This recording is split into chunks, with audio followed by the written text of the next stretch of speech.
J'ai eu la chance de partir au Brésil dans le cadre du programme multidisciplinaire de deuxième cycle au rythme des eaux, offert par le département de sciences des religions de l'UQAM afin d'aller à la rencontre des communautés autochtones du Brésil.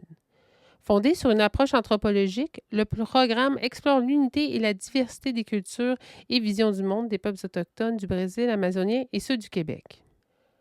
Pour moi qui viens de la communauté Innu des Coinchit, Mingan, sur le Nitassinan, territoire Innu situé au Québec dans une région nommée la Côte-Nord, je voyais cette opportunité comme une occasion d'échanger sur nos cultures respectives. J'ai eu entre autres l'occasion de présenter la légende de Quequacho, Carcajou, l'un des personnages centraux de la culture Innu, dont les récits décrivent la création du monde. Avant le départ pour le Brésil, je ressentais une certaine nervosité. À ce moment-là, j'avais quitté ma communauté depuis quelques années et passé une bonne partie de ma vie à Montréal. Je me demandais comment j'allais m'adapter aux réalités quotidiennes sur place. J'étais curieuse de découvrir les cultures, la faune locale, les aliments typiques de la région. Mon arrivée en Amazonie était marquante. Nous dormions tous dans les hamacs sur le bateau.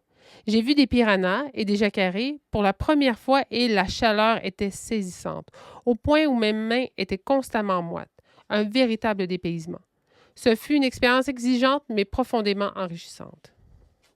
Au bout de quelques jours, on a débarqué dans le village de Villafranca et il s'est passé quelque chose que je ne sais pas très bien comment l'expliquer.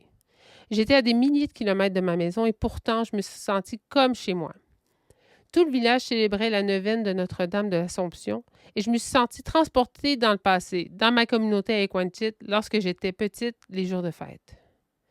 Il y avait une similitude dans la façon spontanée et naturelle d'accueillir les personnes extérieures, comme si tout était tout à fait normal qu'on soit là.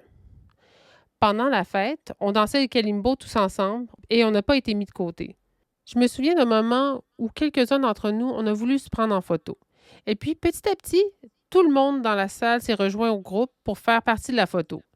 Le plus drôle, c'est que la photo a jamais fonctionné et on l'a jamais vue. Peu importe, cette image est restée gravée dans ma mémoire. Plus tard dans la soirée, il y a eu des feux d'artifice. Tout le monde était là, et même les plus jeunes. Ça m'a rappelé les soirées dans ma communauté. Il y avait des feux d'artifice qui semblaient improvisés et je restais dehors tard le soir avec toutes mes amies alors que nous n'avions que 9 ou 10 ans. Ce soir-là, à Villafranca, il y en a eu un qui est passé juste au-dessus de ma tête. Je courais pour me protéger et je riais à plein poumon, même si c'est vrai que j'avais eu un peu peur. Après la fête, on est retourné à pied sur le bateau dans la nuit. J'aurais pu être inquiète sur le chemin du retour, mais l'accueil de cette communauté où je me sentais en sécurité m'avait retiré toutes mes peurs. Ce voyage a vraiment marqué un tournant dans ma vie.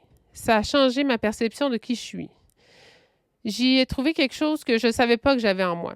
À la fois quelque chose de très simple et très difficile à exprimer, comme un sentiment de confiance et de sécurité rappelant mon enfance.